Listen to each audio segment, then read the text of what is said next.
Hello, good afternoon. You are with Wade.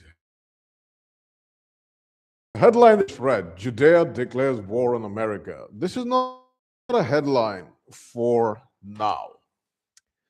This is a headline that should have been printed in 1893 when the Russians kicked the Jews out for assassinating one czar or trying to assassinate him. And then these Jews, these Khazars, were pretending to be Jews, but Judaism attracts these kind of people, right? So the philosophy is to also blame. They came to America and immediately started subverting America. In fact, the first bombing in America in the Chicago Haymarket was carried out by a man who had a Jewish girlfriend who was behind a lot of bombings, by the way. So they're terrorists, the OG terrorists. Now, they have declared war against America since forever because they know that a new country free from Jewish influence will always remember Jewish influence and be very anti Jewish. So they have target in mind that after Germany, America was the biggest threat. And here we are, how many years is it? 133 years later, with a retard fighting Israel's wars again because the Jews have got his balls in their hands. And well, it's merchants. Whether you're a Jewish merchant or a Goyim merchant, a merchant is never going to be a man. He's never going to be a warrior, never going to be a king, never going to be a philosopher. A merchant is going to think like a merchant, right? And merchants are not courageous men. The last courageous president the United States had was JFK, and he was assassinated because he specifically told the Jews, you're not going to get a nuclear missile. They did. And you are going to have to register in the United States as a foreign organization. But they are correct. The Jews are correct in that they say you're never going to succeed because you lack a common purpose. And a lot of people keep pointing out the Jews are 0.2% of the world, and then they hold 22% of Nobel Prizes, which is what? A crazy amount, right? That's like 110 times more than their number. But on the flip side, the happy side, it does also tell you that if you are extremely racist and ethnocentric, you don't need to be a lot to control a lot of the power in this world, right? So now we have a war where more white Americans are going to die, by the way. Blacks are not going to be fighting, most of them. Browns are definitely not going to be fighting. They're just here to destroy the country. Neither are Somalians or the Muslims. So it's basically a bunch of white Christian men who are going to be fighting Israel's war and dying for the Jews. And this is a fact that the Jews who were successful in converting the Europeans to Christianity, they won. They won way back because they basically convinced Europeans to let go of their ethnocentric religion to follow their version of a religion, of Jewish religion called Christianity, which opened them up to a lot of subversion. If you look at Islam, it's actually a correction because the Jewish religion itself is a very girly man religion. It's very effeminate, comes with all sorts of degeneracy. From degeneracy, the product of degeneracy is either weak itself or extremely revolutionary. And looking at Christianity's precepts, and it doesn't matter how you defend it, right? Maybe Christianity was great at some point in time, but it doesn't matter because it's an alien religion that was shoved down the people's throats by European kings. They chose it. They were like, all right, I'm going to abandon my gods and go with these dudes, right? And then Islam just made it custom for Arabs. And in fact, Islam would be a more radical reaction to the degeneracy. For example, the Jews 8 genders in the Talmud, right? Try to do that in a fully Islamic country, they'll set your head straight real quick. So the point being, this all derives from Judaism. And if you abandon your gods, and then you're like, oh, I don't believe in gods, I'm a reasonable man. Well, that's fine. But then you didn't come up with any of the philosophy, right, to supplant it. And most people lack the intelligence and the willpower to live a good life without the threat of punishment or a belief in a higher power, which probably existed. The gods And interestingly, the gods that we worship, whether these are these Babylonian, Jewish gods, or the Aryan gods, or the Shinto gods, or the Nordic gods, or the European gods, the Roman, Greek gods, Egyptian gods, maybe God was their term for referring to themselves. Like we say, we are men, like mankind. So maybe that was just the term. They were like good kind. Yeah, like, oh, God, it must be in a heavenly being. Who knows? Maybe they just call that term for themselves, without any meaning. It's like, what is a man? I'm a man. What is a God? I'm a God. All right, it's a species, right? And you confuse them with the creator of all reality. So, anyway, Judea has declared war on America forever. This is a headline that should have been printed 133 years ago. Let's go and see if YouTube doesn't completely mess this up. What is going on in Jew Middle Earth? So, and we're going to switch right back because YouTube glitch a lot. All right. So if you're still with Wade and the audio is still working, it's great to see the headlines, right? And it's great to review why merchants, whether you call them Jews now or always a merchant class, it loves democracy because it's the only way girly, effeminate, weak men like the merchant classes can rule. Because the merchant classes are not brilliant or charismatic on average. They are not wise. They don't have the charisma of wise men who build the kingdoms of philosopher kings and wise kings. They don't have the charisma of warriors because they're not fighters. They have no charisma most of the time. They're merchants. They deal in material things. So throughout history, you will notice that democracy is always the precursor to the fall of a civilization unless it is turned back into a monarchy, right? And merchants love democracy. So democracy is fantastic because the merchants are unlikable men, girly men, repulsive men. And they can have similar men be elected and hide in the shadows and just buy power, right? The kings in a feudal society, they have to prove their power through deeds of courage. The wise men have to prove their worth through their wisdom and the advice that actually works in line with reality. Merchants, having neither of these qualities, they just buy power by installing democracy. And you will see a rise in Jewish power over the last 5 centuries with the rise of liberal democracy, right? Any kind of democracy that goes against what they want is called illiberal or autocratic or dictatorship.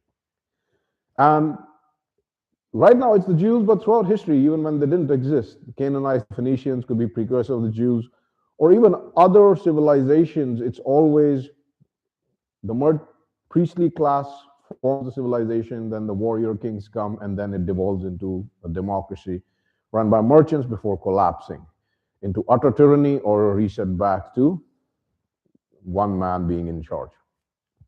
With Iran, it's very interesting that Iran implemented a decentralized power structure, which is, again, Wade has been criticizing forever, the biggest flaw of monarchies or autocracies or dictatorships, in that you have centralized power structures. And the reason why Jews assassinate so many people is they understand implicitly that however we have been gimped as mankind, right? And whoever the creator is, they have decided to partition their soul into all of us. And then once in a while, gifted men come forward with a bunch of qualities like charisma, intelligence, willpower, and a vision. And these men come once in a while. And the other people gather around. You will make the system collapse. They love assassinating people. They love assassinating people. This is a fact. So, democracy and the merchant class are intertwined. They just assassinated the leader of not only Iran, but the leader of the Shia Muslim world. So basically, it's like killing the Pope if you're Christian, or killing, well, the Jews have a decentralized leadership, so that's good for them. But the Iranians, who were original Aryans, came up with a good solution, which was a decentralized leadership structure. So they basically planned so that if their top leader was killed and all of the top leaders were, they could still fight on for their way of life. And as we've seen in Afghanistan, right, if you have enough willpower, you can defend the Jews and their lackeys like the Americans. Because as we go throughout history, we realize Europeans don't really dominate and subjugate other peoples. It's basically the Jews who give them money. All right, now that we're here, we might as well do it. Oh, just so it doesn't agree with our values. We have to like just teach them the right way and convert them to Christ so they can murder their babies in their wombs and usher in another degeneracy stemming from one version of the Jewish religion, right? But from WAYDE's honest observation, you're pretty chill. They don't really want to go out and invade countries when they have a comfortable way of life. They're like, yo, we just want to chill, do our thing. And they're hardworking, they're very meticulous, they're very driven, and the Jews use this to colonize the world.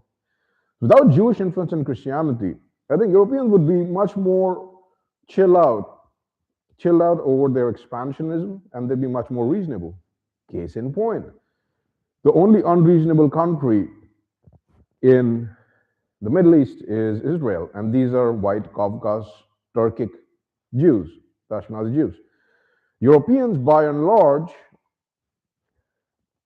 are a great example would be Russia. Russia could have finished the Kiev situation in a day, but they've been reasonable so far. They don't need to be, but they have been. And the reason that America is also stepping into the war, and Donald Trump be like, "Oh, it was my shut the you idiot, shut the fuck up. Your grandchildren are in Israel, bro. You married your daughter off to a Jew. Shut the fuck up." The reason the U.S. also bombed Israel, Iran was we're gonna nuke Iran if you don't die for us. They were like, "Oh my God, don't nuke!" Whatever, man. It's like a weakling, right? This is the weakling chink in the armor of these genetics that a lot of Europeans have. Is that they don't know when to be ruthless. They're just like too empathetic, and then they get fucked.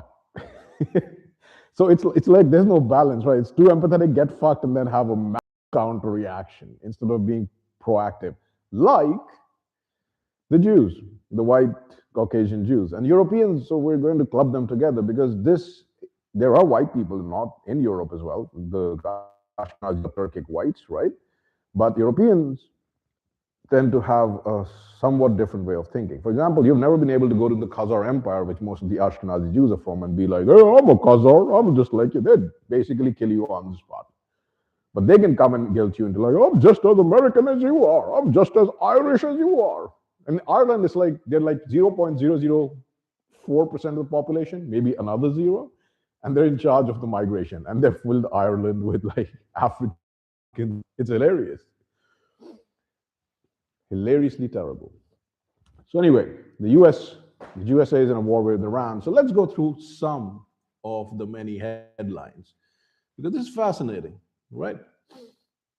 So the US Senate backs Trump's war powers as Iran launches new missile barrage. Everything we know on the sixth day of the US-Iran. US sinks Iranian warship. NATO downs Iran missile headed. U.S. Senate rejects war resolution. Hegseth says U.S. submarine sank Iranian, blah, blah, blah. So, as you can see, democracy is so good for merchants. And we're going to pull it back, right? Because you could focus on the Jews, which is accurate. And it is the kind of religion and philosophy which attracts these kind of people. The reason it's the Jews, it's not because it's the original Jews who were a bunch of majorly brown people, but it's because a white Caucasian Turkic tribe adopted Judaism in the 8th and 9th centuries, the Khazar Empire. And as with everything that white people are good at, they're really good at working hard. They basically just went and subverted everybody else, right? And the reason we're going to dial it back from just the Jews is because even if there was no Judaism, right, there would be something else that would be same and it would attract the same tribes of people. Right?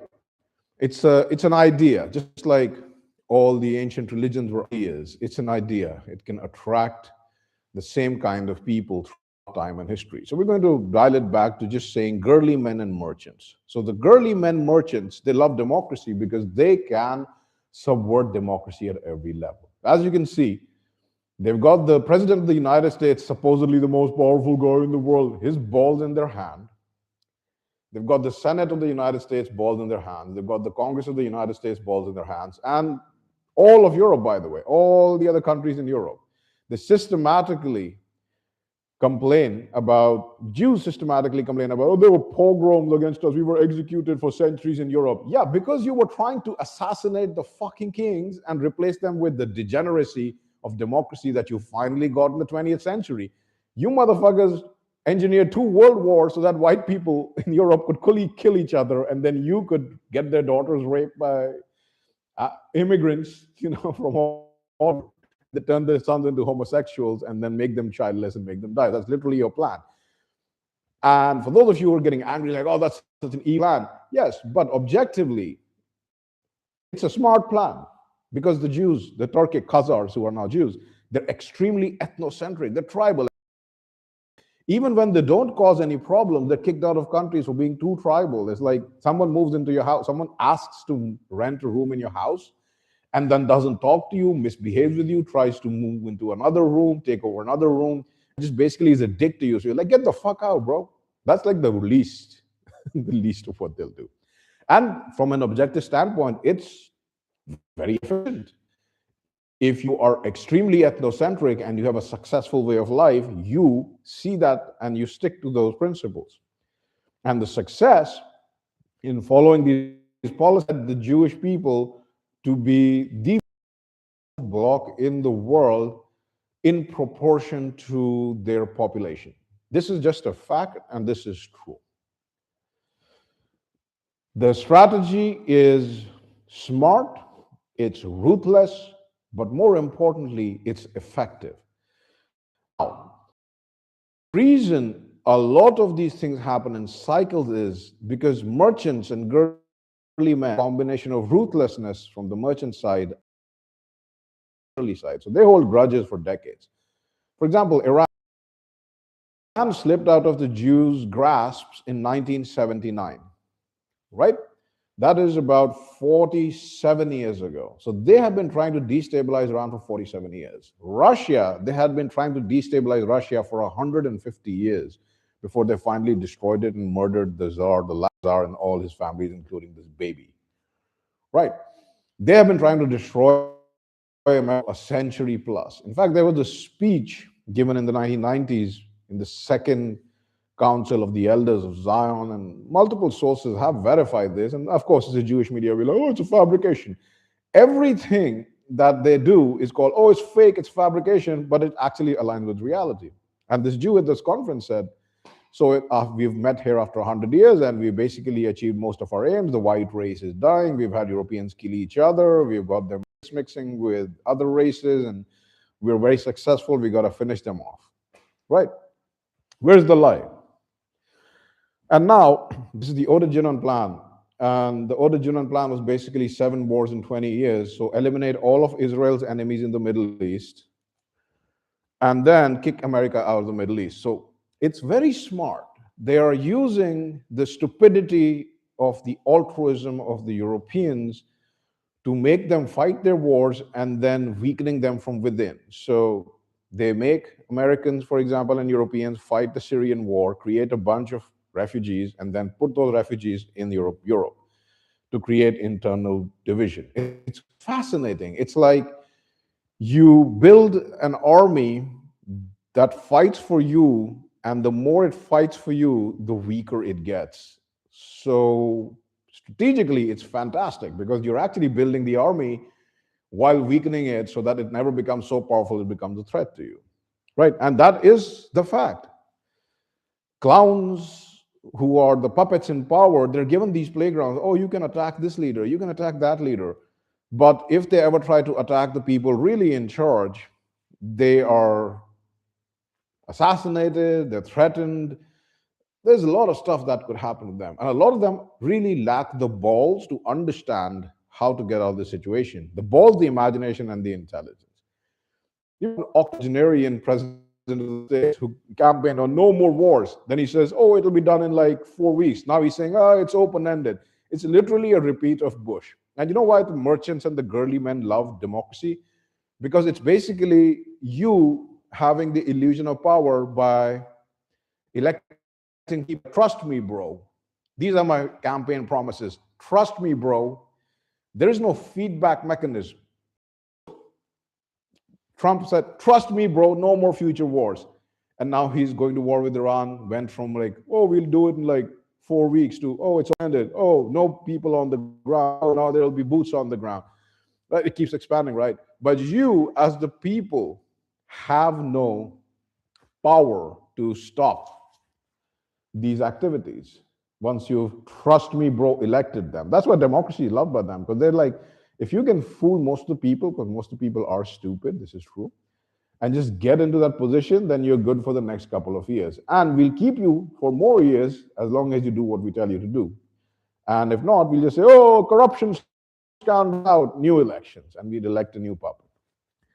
So that brings us to modern day United States, the last who actually stood up to the actual people who are trying to and have succeeded in infecting and destabilizing the white races of the world. European derived was JFK. He was assassinated. George Lincoln Rockwell, fantastic ideas. You should check out his speeches. He was assassinated. He was a very, very powerful leader. And now, more recently, Charlie Kirk was assassinated. And he wasn't even a powerful leader. He was the biggest Jew shill forever. He was only assassinated after he actively went against Israel. And not only that, he stopped this Iran war from happening. He was one of the men who was instrumental in stopping it from happening in 2025, because he went and he told Trump, like, yo, your base will hate it. So he got killed. Remember what WAYDE, this is the nature of this reality. Single individual men, if you can take them out, you can weaken the entire apparatus.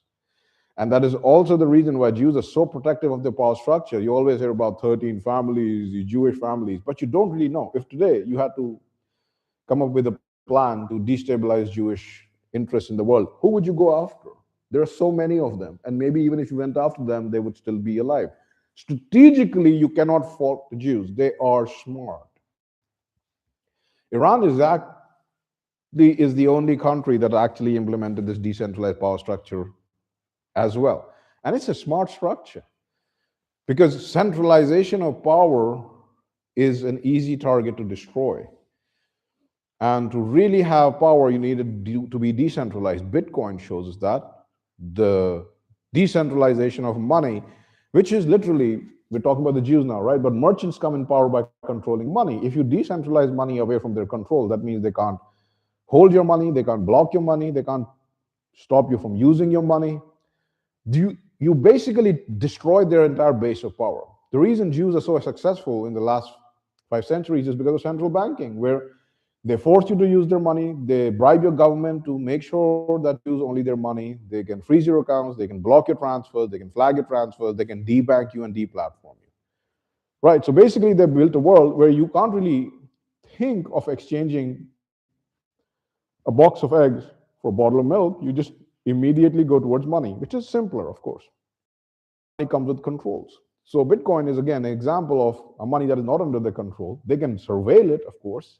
They can track it, but they can't really stop you from having it, and they can't stop you from sending it or receiving it. There are no bank accounts or Bitcoin accounts they can ban. So for all of the blows against merchant and great power in this world, apex of them are the Jews right now.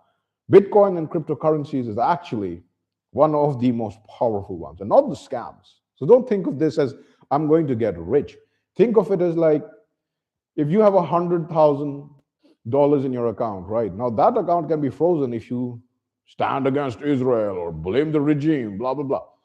But what if that 100,000 was in Bitcoin? Sure, it goes down and up and down, but for the long term, it only goes up. So one, you will keep the money that you made, and it will go up in value, not because it's becoming more profitable, but because the money that you're using, the printed money, they print more of it every year. So that money is losing its value.